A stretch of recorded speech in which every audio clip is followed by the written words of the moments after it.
Nah, yang pertama kita menentukan barang tersebut diakui sebagai persediaan dengan berdasarkan kepemilikannya. Nah, untuk mengakui inventory berdasarkan kepemilikan ada dua jenis.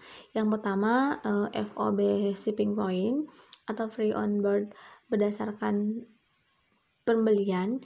Jadi di sini ilustrasinya inventory itu akan diakui sebagai barang tersebut akan diakui sebagai inventory ketika. Nah, di sini ilustrasinya PTA menjual mobil kepada PTB. Nah, dalam proses pengiriman mobil dari PTA kepada PTB itu kan pasti membutuhkan mobil besar untuk mengangkut mobil yang dipesan. Nah, ketika si barang ini masih di dalam perjalanan, ketika penjual sudah mengirimkan mobil yang dipesan oleh PTB melalui truk atau melalui kendaraan untuk mengangkut barang tersebut, namun belum sampai atau masih dalam perjalanan. Di sini si barang mobil yang dipesan oleh PTB masih ada di alat pengangkut dari PTA. Nah, meskipun si barang tersebut masih dalam perjalanan dan belum diterima oleh pembeli, oleh si PTB sudah mengakui bahwa inventory yang dibeli dari PTA itu barang yang dibeli dari PTA itu sebagai inventory meskipun masih dalam perjalanan, itu shipping point. Tapi kalau sepertinya FOB destination itu si pembeli baru mengakui mobil sebagai inventory ketika si mobil ini itu sudah sampai di tangan si PTB, di tangan pembeli dengan selamat.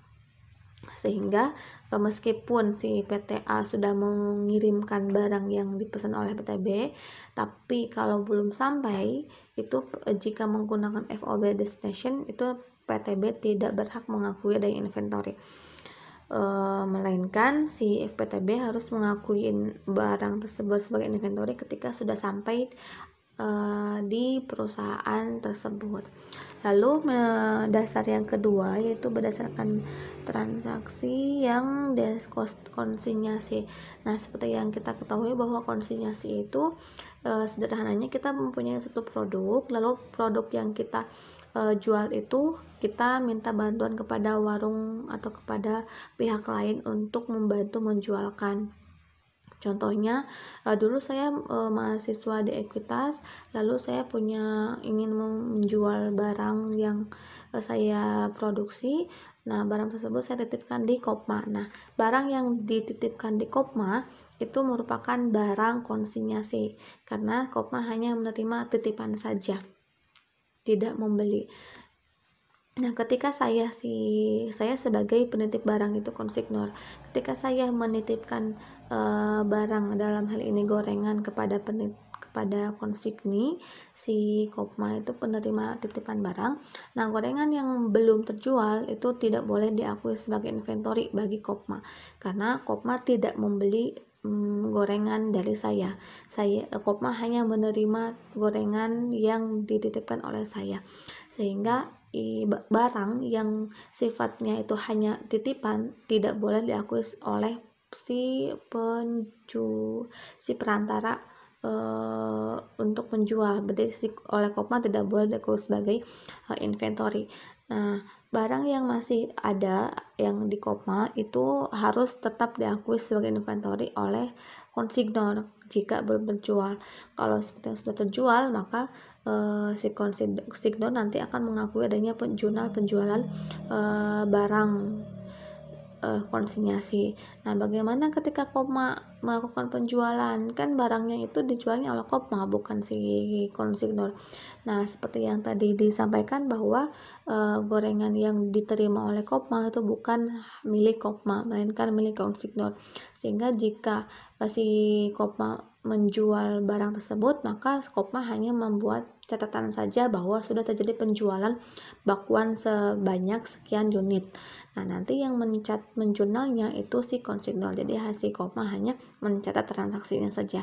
Lalu apa dong keuntungan bagi si kopmanya. Nah, biasanya ketika konsignor menitipkan barang ke konsigni, itu si konsigni nantinya akan mendapatkan fee dari titipannya. Contohnya konsigni akan mendapatkan jasa komisi atau pendapatan komisi dari menjual barang titipan si konsignor itu sebanyak 20% dari harga jual. Berarti kalau saya menjual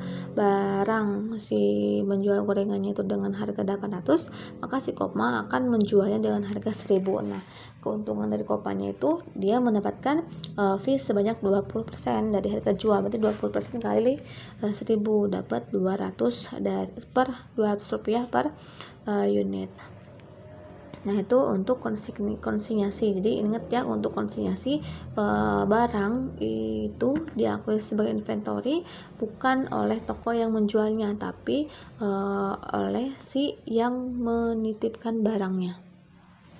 Lalu untuk dasar yang ketiga yaitu penjualan angsuran. Nah, untuk penjualan angsuran ini biasanya terjadi di perusahaan-perusahaan yang menjual barang secara kredit ke konsumennya. Contohnya tuh rumah, lalu mobil, motor, HP.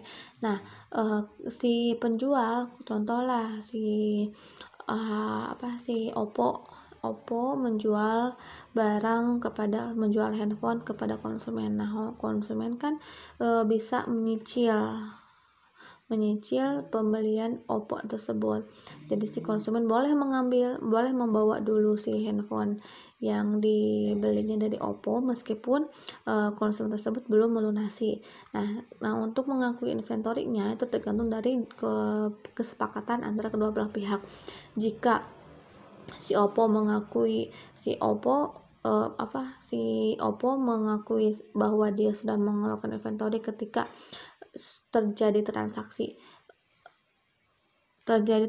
penjualan kredit pada saat konsumen menandatangani bahwa saya bersedia untuk membayar cicilan selama 2 tahun, lalu si Oppo menyerahkan, itu bisa si Oppo langsung mengeluarkan handphone yang disediakan ke konsumen sebagai pengurang di inventory-nya. Namun bisa juga si Oppo mengakui adanya pengeluaran inventory tersebut ketika si pembeli sudah melunasi contohnya 80% dari jumlah cicilan. Nah, itu boleh tergantung jadi untuk penjual angsuran, si penjual itu mengakui inventory-nya sesuai dengan kesepakatan yang ada di kontrak antara pembeli dan penjual.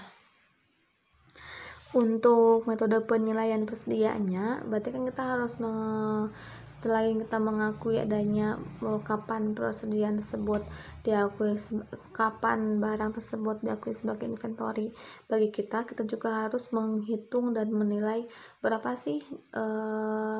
berapa rupiahkah nilai yang terkandung di dalam persediaan yang kita miliki.